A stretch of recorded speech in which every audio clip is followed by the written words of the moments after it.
da muka samu labari jiya kotu ta bada belin Imamu Dr. Idris Abdulaziz Dutsen Tanshi. Wanda muka ga an gindaya wasu sharɗoɗi guda 3. Na'am. To yaya ake ciki ne game da wannan lamari? To, kamar sharuɗan da kaga an bayar ko in ce an gindaya su, in ka lura da sharuɗan ɗaya daga ciki an bayar ne da hannun hagu aka karɓa da hannun dama. Saboda an san daman zai yi wahala wani daga cikin district head ya zo ya sa hannu domin ya karbi belin Dr. Imam Idris Abdulaziz. Saboda property ne shi kansa na gwamnati. District head.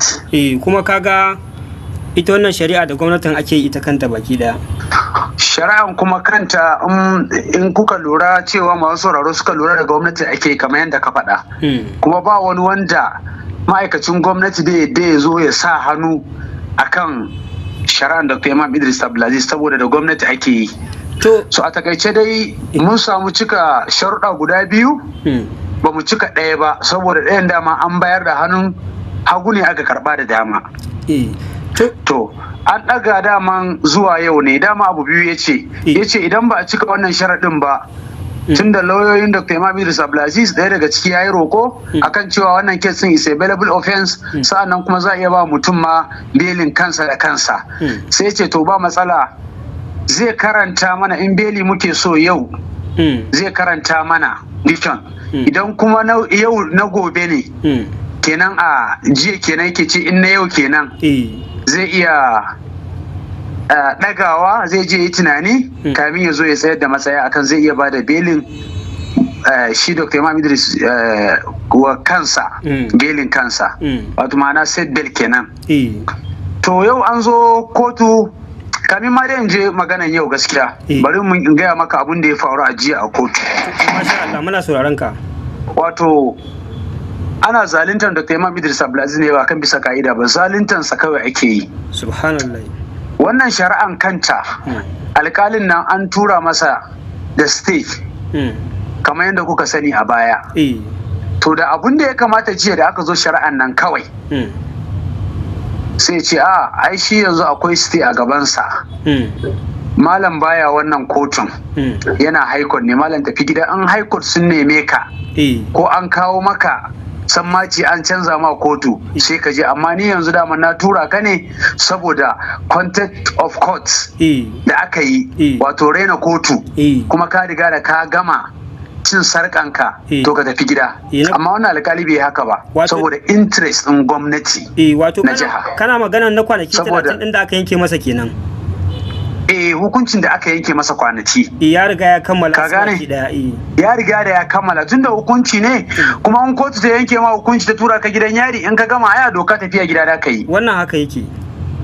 To amma ba ya haka ba saboda interest din gwamnati alkali Usaini Turaki yana aiki ne ma gwamnatin jiha ba wai suna shari'a bane kamar yanda shari'a ya tanadar a yi kuma a haka suna iddu'a'in cewa kotun na shari'ar musulunci ne to mu ba mu gane me ake yi ba wannan ana ɓata musulunci ne da sunan shari'a ba shari'a ake yi ba umarnin gwamnatin jiha ake bi ake aiwatar da abin da ake aiwatarwa mun gani karara ana raina ma lauyoyi hankali ana raina ma mu mutanen al'umma hankali mun san me yake faruwa gwamnati ne ko take amfani da Usaini Turaki take bashi umarnin abin da zai yi akan wannan shari'a.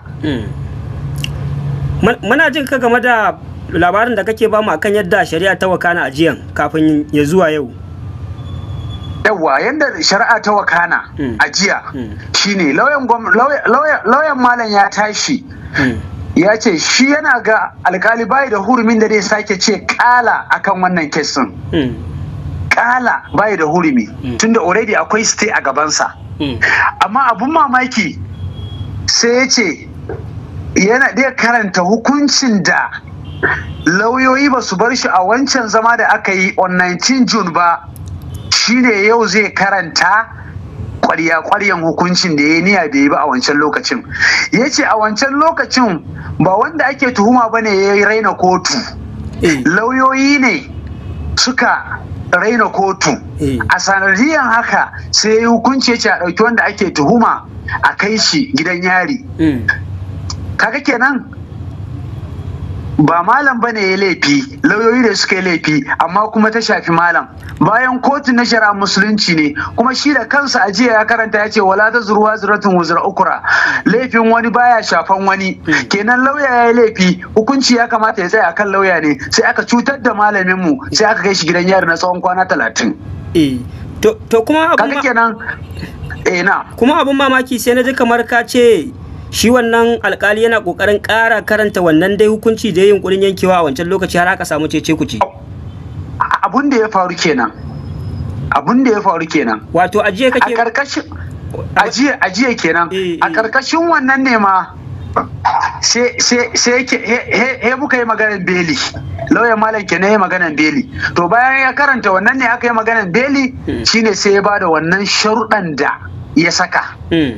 Ajiye kenan. Wato a nan tambayan da nake so in yi maka shine menene hukuncin da ya karanto ajiyan da har aka nemi beli daga baya? Hukuncin da ya karanto ajiya shine hukuncin da ya yi yunkurin karantawa a on 19 June. Lauyoyi ba su bashi ba akan cewa zai duba malam bai zo kotu zaman farko ba saboda bai da lafiya kuma an kawo medical report. To daman ya daga akan da hukunci ne a wannan ranar da aka zo on 19 June. To da aka zo kuma bayan lauyoyin malam sun gaya masa already ga matsayinsu a high court, sun kai PO da sauransu, bai kamata a yi wani abu yanzu sai an jira can da sauransu. To ya dage daidai karanta a wancan lokacin, bai saurari ita kotun babba na jiha ba. To shine su aka tashi aka yi abun da ya faru, lauyoyi har ta kai an kai malam gidan yari na kwana 30 a wannan lokacin. To hukuncin da bai karanta ba, su bar shi ya karanta ba. To shine jiya. Na fahimce ka, abinda na so da ji shine to menene shi wannan hukuncin da aka yanke wa malam din ajiye kenan? Hukunci matsayinsa akan ya aminta da wannan medical report din da uzurin da aka kawo na malam bai da lafiya a zaman farko, ko bai aminta ba. To sai aka samu wannan matsalan da lauyoyi suka hana saboda suna tunanin ba zai karanta adalci ba a wannan ranan. To shine ya zo jiya ya karanta. In fact abun da ya faru kenan. Sa'annan kuma yace shi daga babban kotun jiha ba wani stay a gabansa. Kana fahimta magana na? Ina fahimta. Jiya ya tabbatar yace ba wani stay a gabansa na da ya dakata da wannan kesin. Ka gane magana na? Sai ci gaba da malam shari'a, wannan dai maganan da ake yadawa cewa babbar kotu ta dakatar da shi, an janye wannan magana kenan. Yawwa ya ce wai babu a gabansa, wanda ni shaida ne. Allah shaida ne, mutane da yawa, lauyoyin malam shaida ne, kai rijistaransa na kotun shaida ne, shi ya sa hannu da aka kawo. Ka gane? Amma ya ce shi babu stay a gabansa jiya. Kaga kenan a yanda yake nuna yana damar da zai ci gaba da yin shari'a. Zai ci gaba da shari'a, wannan haka yake. Har shi ne ma ya samu damar bada wannan belin kenan a jiya. Ya samu dama kenan, abin da ya bashi dama kenan. Kuma mu yanzu kaga ba shari'a ake, saboda lalacewar shugabancin shari'a a Bauchi. Akwai lalacewar shugabancin shari'a. Me lalacewa? Yanzu lalacewar babban kotu na jiha har ta kai ma matakin da alkali an kai masa ya yi assigning case a gabansa, ya zo daga karshe bayan kwana 24 da ya ce ba zai iya ba, ya mayar ma CG. Kuma CG ta san an mayar mata da case din, amma kuma wannan ya zo bayan an bashi stay, still kuma jiya ya zo ya ci gaba da case din. To shi da mu ba mu gane me suke nufi ba, ana case a can ana case a nan. Ka fahimci magana ko baka fahimta ba? Mun fahimce ka sosai kwarai da gaske. Yawwa, sa'an nan sai aka daga zuwa yau domin an ba a cika wannan ka'idan ba, zai zo kuma ya yi duba yiwuwan ba da beli, wato set bail kenan, a ba belin mutum makansa da iya bayarwa kamar yadda lauyan mala ya roka jiya.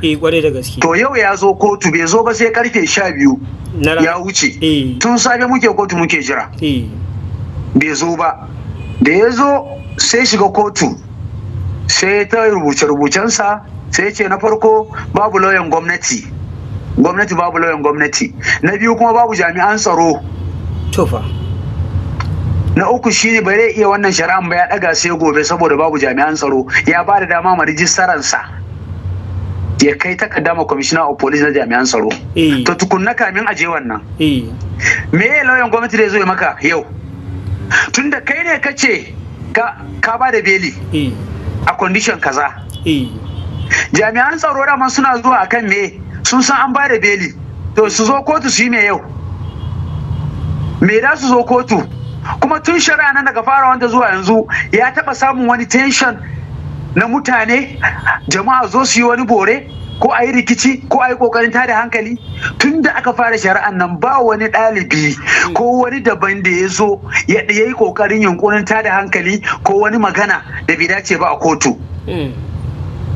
Kuma wannan kawai ka yi magana ɗaya ne fa ka ce roƙon da lauyan malam ya yi jiya akan a ba da safe bail na yi ko ban yi ba, a ci gaba kawai a cika sharɗan da na bayar a jiya shi kenan fa. Amma saboda yaudara da yin aiki wa gwamnatin jiha ya ce wai ba zai iya shari'a ba sai an kawo security su mami. To tun da ka san ba za ka iya shari'a ba sai an kawo security, me kawo ka zaura a kotun? Idan akwai hayaniyar da ake so a yi, ai an samu dama tun da ya zauna a kotu. Amma saboda mutanen Malam Idris su al'umma ne waɗanda sun samu tarbiyya na karantarwa, ba suna tafiya akan tashin hankali bane, ba 'yan zafin kai bane.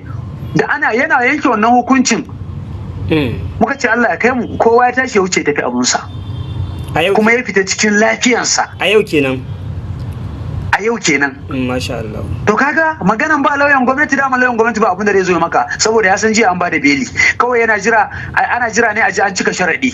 Kwarai da gaske. Iya abu, to lauya me zai zo na gwamnati? An ba da belin wanda ake tuhuma, yana jira a cika sharadi ne, to ya zo ya mene? Kaga wannan wani makirci ne, a ce ba jami'an tsaro ba lauyan gwamnati, kaga makirci ne saboda a ci gaba da rike malamin mu.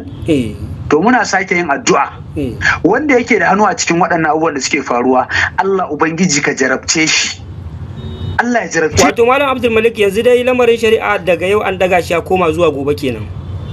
Daga yau an daga shi zuwa gobe, wanda in an kawo jami'an tsaro kuma lauyoyin gwamnati sun zo. Idan lauyoyin gwamnati kuma ba su zo ba, kaga still ba jami'an tsaro ba lauyoyin gwamnati, still da a sake wani ɗalibin Malam Idris ya taɓa tashin hankali a jihar Bauchi shekara 30 da wani abu, ko ya bore ma gwamnati. Abun da aka mana a wannan watan da ya wuce da watan da ya shigo, idan da mu masu tashin hankali wallahi da Bauchi ba a zauna lafiya ba. Inda mu masu tashin hankali ne ko an koyar da mu tashin hankali, wallahi tallahi ba alƙalin da zai mana wannan abun ya zauna lafiya in mu masu tashin hankali ne. To ba mu gada ba a koyar da mu ba karantarwa malamin mu bane, mu ma kuma ba masu tashin hankali bane, mu kawai a mana adalci. Shari'a da ai kar a raina hankalin shari'a, a zo ana yin aiki ma gwamnati, a yi tsantsan shari'a. Ina Abdul Malik, a ƙarshe wani kira gare ka ga su ɗaliban malam da ma masoya baki daidai? Na farko masoya baki da mu ci gaba da addu'a. Insha Allah duk makircin yayi makirci yana da ƙarshe. Ɗalibai kuma na malam mu yi haƙuri. Mu ci gaba da addu'a, mu yi haƙuri, ba akwai yadda mu tashin hankali ba, kar wani ya ji cewa a ransa an yi provoking ɗinsa ko an ɓata masa rai ya zama very provoke da dai tashin hankali akan wannan matsala. Ya tsaya ya bar komai ma Allah da ya sa Malam Idris a cikin wannan jarrabawa, insha Allah zai cire shi, kuma yana sane da shi, kuma yana ganin duk wani munafiki, kuma yana ganin duk wani wanda ya zura ido yake munafunci ta ƙasa da wanda yake yi ko ta ina ma, da ita kanta wanda gwamnatin take ba da umarni da alƙalin da suke karɓan umarnin ƙarya ba shari'a ba, Allah yana ganin su, kuma wallahi tallahi inna rabbaka labil mirsad, Allah yana madakata yana jiran kowa, kuma wallahi tallahi kowa sai ya je gabansa ya girbi abun da ya shuka. Wannan shine kiran da muke almajiran mu ɗalibai, mu ma kanmu ɗaliban ne, da ɗaliban malam da kuma malamai ma wanda suke ciki kananu da wayanda su manya, duk mu yi hakuri mu ci gaba da addu'a. To muna godiya malam. Wannan shine kira. Muna godiya malam Abdul Malik. Yawwa. Allah ya saka da